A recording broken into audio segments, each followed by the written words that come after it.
welcome to VA Sales and the Kennel Keynote blog. And this is another outdoor patio product video. I've been doing a series of these over the last couple, 3 weeks. And one of the subjects that I neglected to do in my last video, and I talked about it briefly, was my Bokashi composting unit. And I wanted to try to talk more about that today and actually show you some of my garbage. So here we go. First of all, I'm going to show you a pack of the Bokashi itself, and I'll do another blog about this, but there is a blog in my archives that tells you about how to administer the Bokashi on top of your trash and garbage, and how it actually ferments the process into what you ultimately want to generate is tea that will come out of the spigot that I'm about to show you on the Bokashi unit itself. And this is from my friends at Peaceful Valley. I do work with them. I'm actually not a distributor of theirs, believe it or not, but I believe in their products, and I do a lot of goodwill promoting, and I buy some of their products. And obviously this is one of them. Just to show you, they're the folks at groworganic.com. Peaceful Valley, you should check out their website. Check out my blogs and archives about them. Lots of good gardening stuff. Okay, what I'm going to try to do with my infamous webcam and me holding it with one hand and so forth is I'm probably going to change face and put this on the stand and try to position it so the camera can be looking at it while I try to talk to you about it. Okay, there it is. It's the Peaceful Valley Farm and Garden Supply Probiotic Bokashi Food Waste Composting Unit. And what you start out with, this is all depicted on the front label as far as the directions, is you add your garbage, of course. Then you sprinkle some of the Bokashi that I just showed you, and when it gets to the point that you're draining off your tea, you can put that in your house plants and what have you. The tea, I'll jump back into my Culti Cave grow garden and tell you about how I use it in there. I've mentioned that before as well. When it gets to the point that it's fully fermented, that's the purpose of this unit, is to ferment the garbage. And you draw off the tea. Any large chunks in the way of corn, like corn cobs or grapevines. I'm going to show you some of my trash here in a second. Once again, I'm out on my patio, so the background noise of my neighbors, bear with me. My buddy Tim next door is starting up his truck. I can help, no big deal. At that juncture, you would take out the heavier corn cob and grapevines and that type of thing, and that's what you would actually bury into your outdoor garden. You can check my last video. What I do is I feed it to my worms in the worm composting factory, and then there's an outside compost pile as well that I put the remnants in, and then what's left over with the larger chunk material, we'll actually put into the outdoor garden. So I'm going to try to rearrange the camera again and show you the inside of the unit. So hang tight for a second. Let's see if we can do this. Okay. Bear with me, it's pretty hard to do this webcam and do this all at the same time.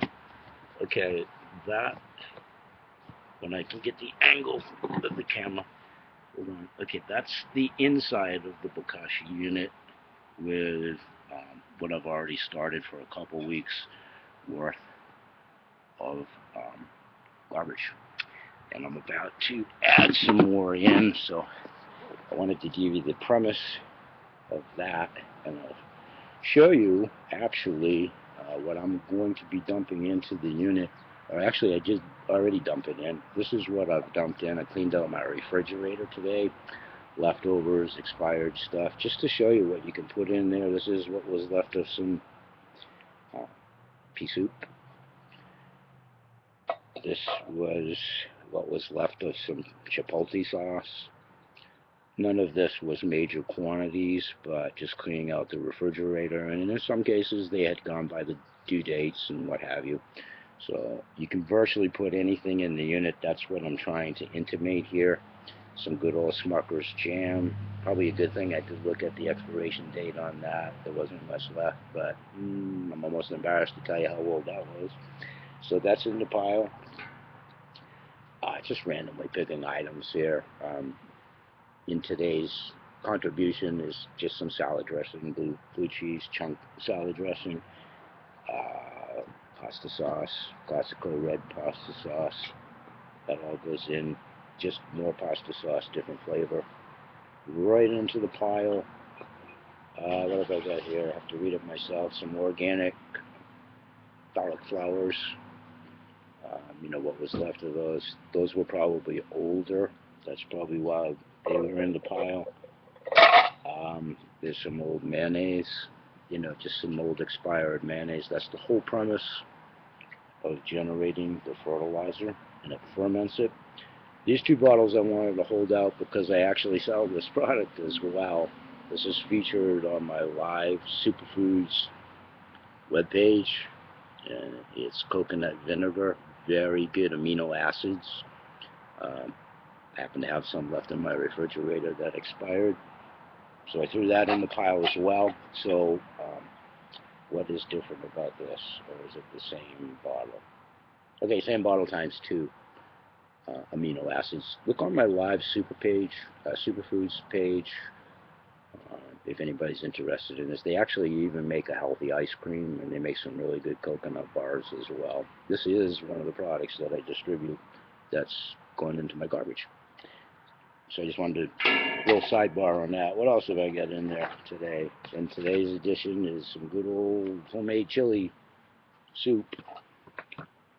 So I think that's it for the garbage that's actually being added here today. So I'm going to try to switch the camera around again and see if we can get it while I'm pouring it in the unit. So bear with me here. There's my car in the background.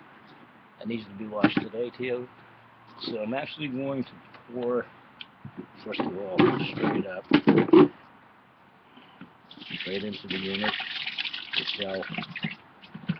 And there's all kinds of good stuff in there, over and above what I just showed you. There's some sausage in there and all kinds of good stuff. So right at the moment, it is indeed liquid. Not sure if you can see it. Move it back. It is liquid in there. And again, where I've already added vinegar to it, the fermentation processes and acidic process is already going to take hold by the vinegar alone. Okay, I'm going to stick that back up while the camera's pointing probably at my knees. And I'll show you the Bokashi that I'm just going to add a handful in there. Should probably, again, if you follow my videos, I've mentioned it before, I don't measure. Don't follow my lead. Don't follow my example. Always measure. I'm a guy, when I cook or anything, I never measure.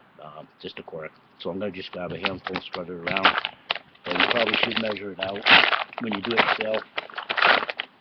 So I just grabbed a handful, and I'm just actually sprinkling it on the top of what I just put in there. And then there's a little compress tray that I'm compressing it down that comes with the unit. I'll show you the unit again in a moment, and I give you the concept. So you're actually pressing that down in, a week or so, give or take. It depends on the temperature and so forth. I put it back into the greenhouse so it stays a little warmer. That will actually ferment probably a lot quicker because of the fact. Okay, so there's no real rocket science to it. You just press it down a couple times. And if I can remember what I did with the cover that I just took off, I'll show you about putting the cover back. Hang tight. Okay. We put that right on the top. And I'll get back around here. It's real hard with this webcam and not having somebody that's able to do videos for me. So bear with me so I can get this all positioned. And I'll put the camera and sit back around and show you face on. Sorry for the gaps in the video. Okay, so having the unit at face value, so you can see it. Okay, let's try this. Okay, there's the front panel again. Sorry. There's the front panel that gives you the directions you just saw me apply. The garbage is actually starting to ferment. I'll try to tip this up. There's the spigot at the bottom, the spigot. Okay, and you obviously would turn that dial to drain off your tea. You know, it's going to take a while to get to that point. And when you drain off the tea, you can put that right into your plants and or your compost pile. Feed the worms, all of the things that I've intimated before. While I'm out here, I'm also going to jump back to my Culti cave and outdoor garden, which has been in the last couple of videos as well. All of this is kind of an intricate jigsaw puzzle that all ties in to my food rising tray, which I'll show you again in a moment, as well as my 7-unit window propagating unit that's in the greenhouse. And I'll show you the progress of those plants on it as an update of last week's video and the previous week's video. I'm going to try to do that each and every week. It all ties into what I've mentioned in past blogs and videos, working with my granddaughter at her school, which is about to end next week. We're having a year-end party. All this information's in my archives. That food rising tray probably will come back here over the summer, and my granddaughter has the worm composting unit at her house and the big outdoor compost pile and my urban elite grow box unit that I've talked about in my previous videos are all at their house, and there's like 5 miles between our two houses, and you know, I see my granddaughter every day. So we transport things from this greenhouse. I live in a condo, so you know, I have to make it portable and mobile and on a smaller scale, and this thing works awesome.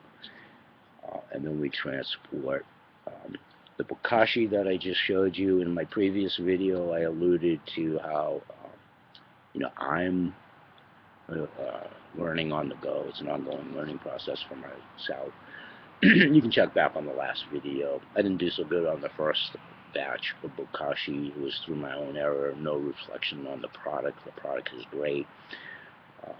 Simply to recap the notes in that video, if you haven't seen it or don't care to check it out or whatever. Basically, my kelp and my diatomaceous earth that I put in after I put in too much of the Bokashi sufficed, and it still emulsified the garbage and chewed it up and so forth, but it just didn't generate tea because of the way that I misappropriated the Bokashi originally. So today, that's what I'm going to try to achieve moving forward. I'm not sure I'll have a great amount of progression by like next Saturday, when I'll target to do the update video, but we'll all see.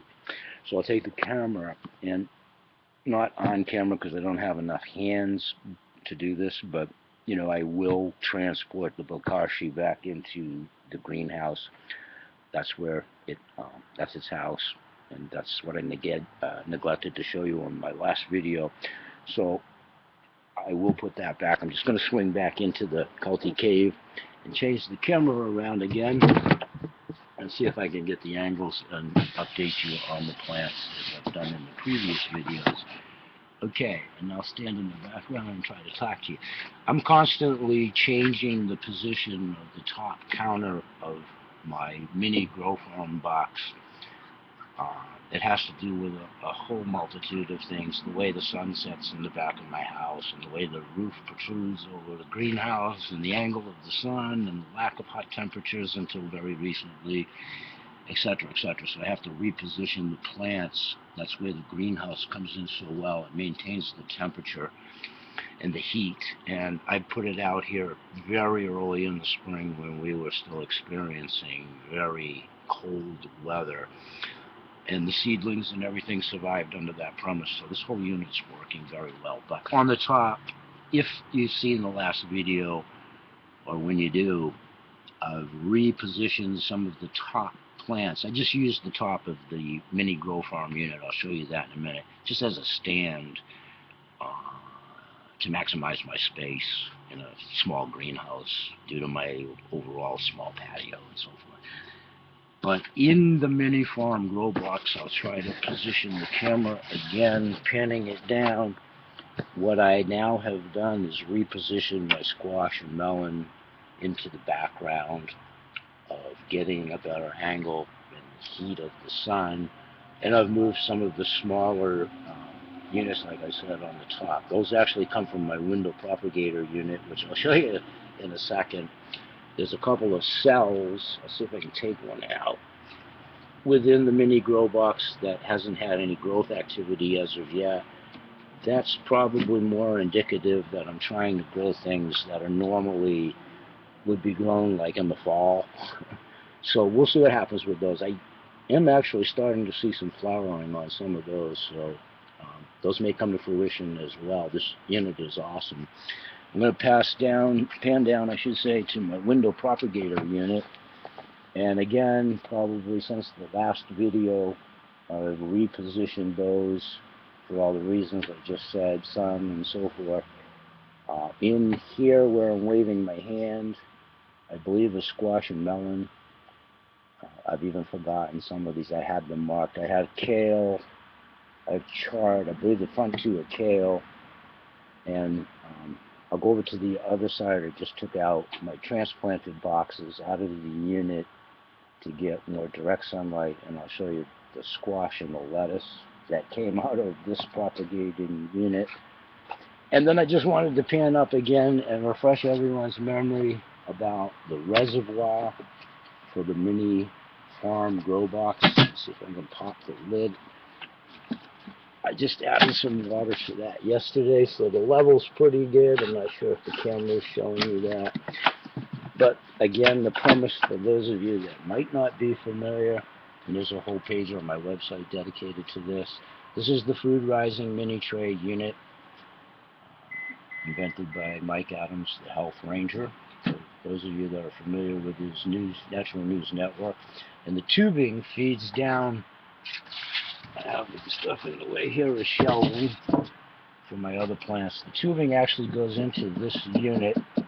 Again, all depicted on my website. And this time I'll see if I can lift the lid. Last week I had a little bit of trouble because I had too much stuff in the way. Okay, and I'm not sure again if with the lighting, but the water level is right where it should be, and you can probably see some root growth going right into the nutrient mix in the water.